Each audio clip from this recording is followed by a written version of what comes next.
Rauf bəy, biz sizə üst tutacağıq, sizin məsələyə münasibətinizi öyrənəcəyik. Çünki biz bugün sosial şəbəkə üzərindən tamaşaçıların mövzu ilə bağlı rəyini öyrənmək istəyirdik. Çox insan qatarların fəaliyyətindən razıdır ki, təmizdir, rahatdır, qiymət deyəndə artıq bir qədər narahat olurlar ki, qiymətlər bir qədər aşağı olsa yaxşı olar. Əsas biz bütün şikayətləri ümumiləşdirsək, indi tamaşaçıların veriliş boyunca bizə yazdıqları, yəqin ki, sualları da səsləndirəcək, görək onların narazılığı nədəndir. Amma əsas şikayət gəlib qiymətin üzərində dayanırlar. Gəlin sizin gözünüzlə baxaq məsələyə. Ümumiyyətlə, qiymət məsələsi çox həssas məsələdir və bəzi yoldaşlarımız qiymət mövzusundan manipulyasiya edir. Amma çox səthi yanaşır. Dinamik tarif siyasəti əslində ədalətlidir. Yəni, öncədən səfərinizi planlaşdırsanız, daha ucuz ala bilərsiniz. Hər halda təyyarədə biz bilet alanda biznes klasın dərdini çəkmirik ki, o niyə belə bahadır. Özümüzə uyğun olan günü, özümüzə uyğun olan qiyməti seçirik və bacardıqca əlavə xidmətlərindən də bəzən imtina edirik ki, ən ucuz qiymətə bu səfəri təşkil edək.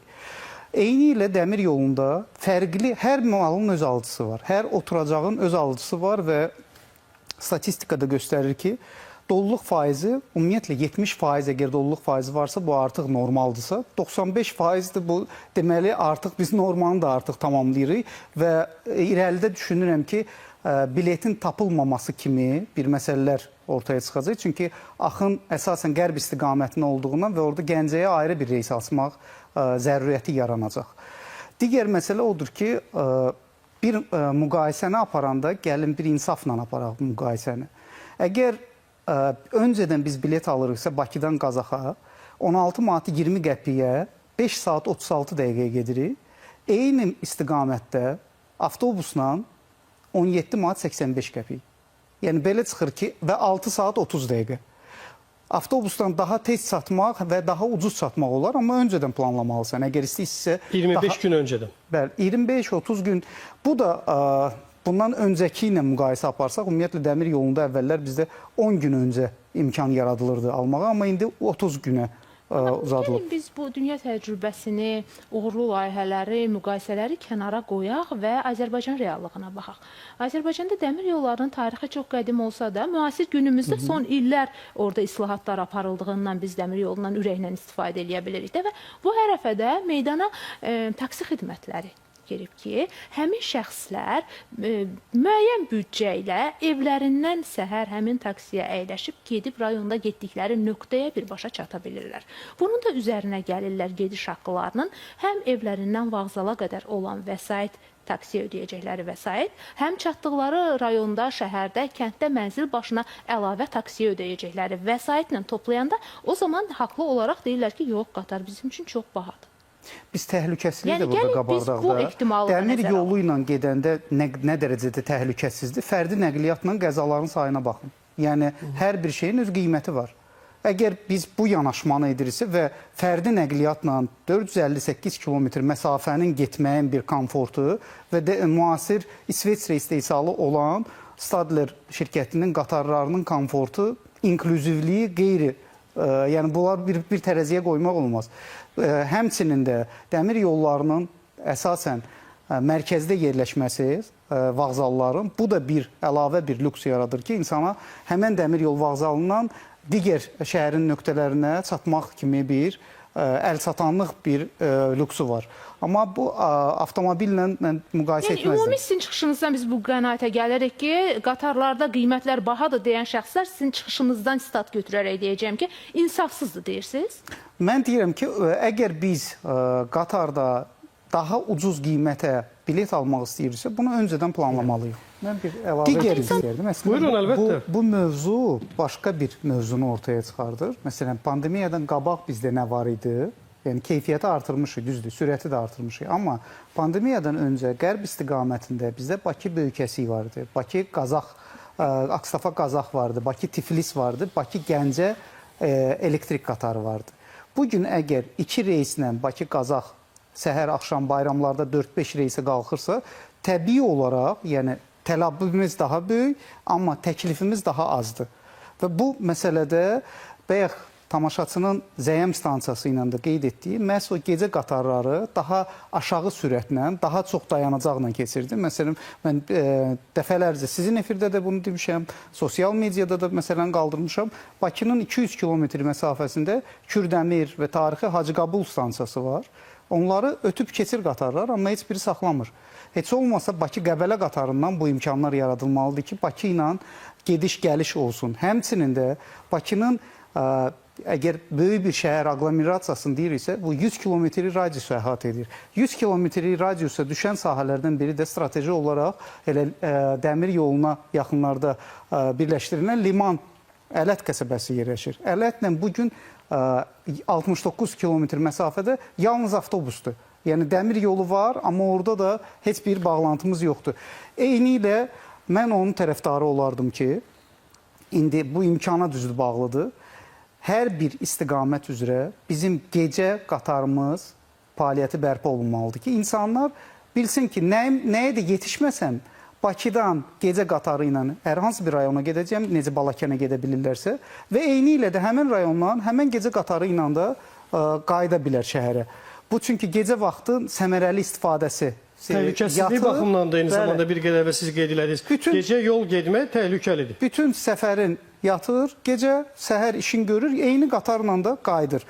Gündüz vaxtı planlar isə arasında varmı gecə qatarlarının bərpası? Gecə qatarların ümumiyyətlə bərpası hal-hazırda gündəmdədir, amma bu da bizim mövcud qatar parkından asılıdır. Hazırda bilirsiniz ki, biz 2025-ci ilin yanvarın 3-də Balakən istiqaməti üzrə gecə qatarlarını bərpa etdik.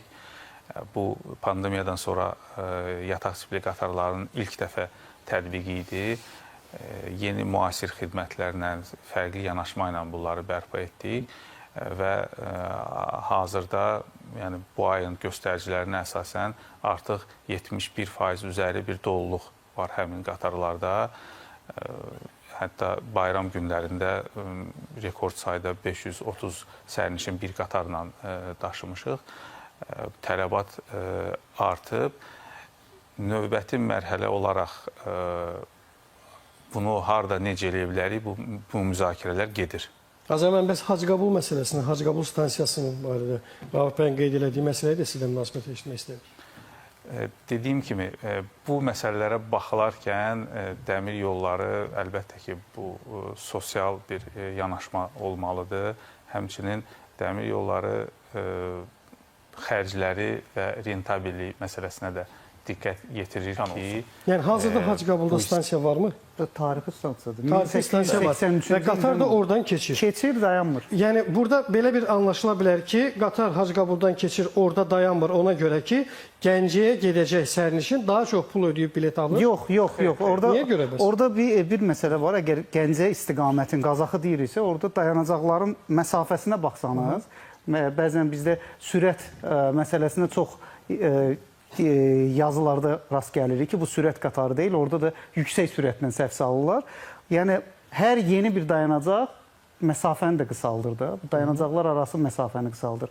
Mənim dediyim odur ki, əgər oradan, deyək ki, Bakı-Qazax dayanmırsa, heç olmasa Bakı-Balakən dayansın, Bakı-Qəbələ dayansın. Yəni, bu birin başa düşdüyü ki, saxlamır. Yəni, Hacıqabula getmək istəyən vətəndaşlarımız üçün də biz bu imkanı tanıyırıq. Bəli. Burada bir məqal var, onu qeyd edirəm. Mən əlavə edəcəm. Bu şlaqbaum intensivliyə bağlıdır və intensivlik artırsa, biz müxtəlif səviyyəli daha da təşviq etməliyik ki, qatar öz yolu ilə geçsin, avtomobil və heyvan keçidi və yaxud insan keçidi ayrı olsun. Bu bir məsələdir. Nə deyirəm? Bu yaxınlarda Amerikada bir qatarın keçiddən keçməsini çəkiblər 37 dəqiqəyə keçib. Yəni, çox böyük bir yük qatarı olub, vaqonların sayı çox olub və ağır olduğuna görə aşağı sürətlə. Adamlar bunu çəkib paylaşmışdılar ki, 37 dəqiqə gözlədik. Bizdə o sürət qatarının keçməyi 1 dəqiqə, 2 dəqiqə vaxt aparıb. Bir də baxsız, şlaqbaum burada dayanıb, siz də dayanmışsınız. Adam gəlir, keçir, şlaqbaumun qabağında dayanır. Ki, nə var, qatar keçəndən sonra birinci mən keçib. Və bunların acı faciələri var, acı nəticələri var. Yəni dəmir yol xəttidir, hər an bir şey ola bilər. Elmətdir. Bir faciə baş verə bilər. Ən azından 10 metr dəmir yol xəttindən uzaq durmalıyıq. Mənə qaranlıq qaldı. Razılaşmırsınız yoxsa razılaşırsınız? Yox, mən təhlükəsizlə bağlı qanunda yazılanları deyirəm. İndi Rauf bəy Əgər başqa fikri varsa daşlamadır, bunu bəli maarifləndirmədir. Nə bilim, şlaqbaumın yanında dayandı avtomobil, bunu maarifləndirmə və cərimə ilə edə bilərsiniz. Amma insan əgər keçirsə bu dəmir yolun üstündən, qulaqcığı da qabarda bilərik və digər məsələləri. Bunu mikro səviyyədə yox, makro səviyyədə bunun analizi olmalıdır. Yəni ki, bu yaşayış məntəqəsində bu dəmir yolu keçidinə qədər olan səkinin vəziyyəti nə haldadır? Bu dəmir yolunun öhdəliyi deyil, aidiyyəti, icra hakimiyyəti, bələdiyyənin öhdəliyidir. Və bu keçidlərin sayı nə səviyyədədir? Yəni, sayı çoxdurmu, azdırmı? Əgər biz sürəti artırılmasını tələb ediriksə, burada keçidlər müxtəlif səviyyəli olmalıdır, müəssər olmalıdır. Yəni, fərqli hərəkət iştirakçıların nəzərə alaraq bunu nəzərdə tutmalıyıq. Belə fürsətdən istifadə etdikcə bir məsələni qaldırmaq istəyirdim ki, bir neçə il öncə dəmir yolu belə bir poster paylaşmışdı. Bakı-Gəncə qatarı əvvəl 4 saat 15 dəqiqə, indi 3 saat 56 dəqiqə, gələcək 3 saata getməsi hədəfi qoyulub. Yəni bu 3 saata biz nə vaxt gedəcəyik? Və elə sonra da 3 saat məsələsi. Bəli, buyurun. Bir qeydi, əvvəlki qeydin inklüzivliyi ilə bağlı. Bəli, bu məsələ Azərbaycan dəmir yollarının gündəmində olan məsələdir.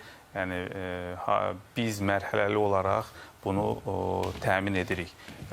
Ötən il biz Bakı, Sumqayıt, Koroğlu dayanacaqlarında Abşeron dairəvidə bunu sıfırdan təmin etdik. Yəni bütün taktil döşəmələr, Braille əlifbası ilə olan bəzi yazılar və s. bunlar hamısı dəyişildi.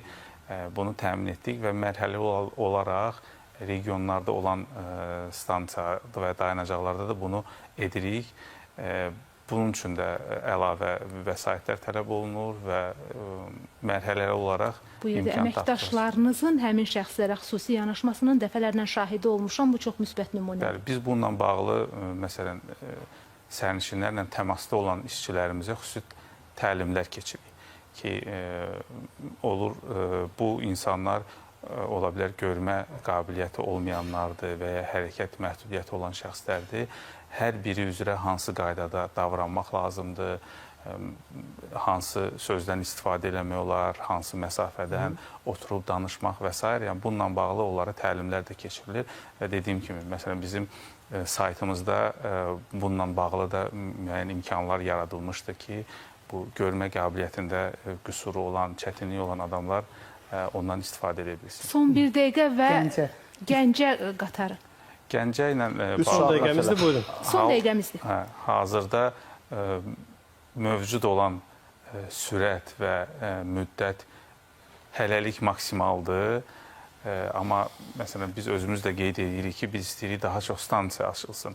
Həmin marşrutda Gəncəyədək biz əlavə stansiya açsaq, bir dəqiqə dayanmaq üçün, bir dəqiqə sürətlənmək üçün 3 dəqiqədə dayanacaq. Təqribən 5 dəqiqə əlavə olacaq. Ayrıca reys açmaq. Bakı-Gəncə heç yerdə dayanması daha sürətli. Mövcud qatar parkı hələ ki... Bəli, mövcud qatar parkını əsasən indi edə biləcəyimiz budur. Amma biz də bilirik ki, bu bizim ən çox tələbat olan və rentabilli istiqamətimizdir. İmkan olduqca, qatar tərkibi alındıqca biz o məsələyə baxacağıq. Dəmir yolu nəqliyyatında sərnişin daşımadan danışdıq. Vaxtımız yekunlaşdı. Hər birinizə həm sürətli, həm keyfiyyətli, həm də təhlükəsiz səfər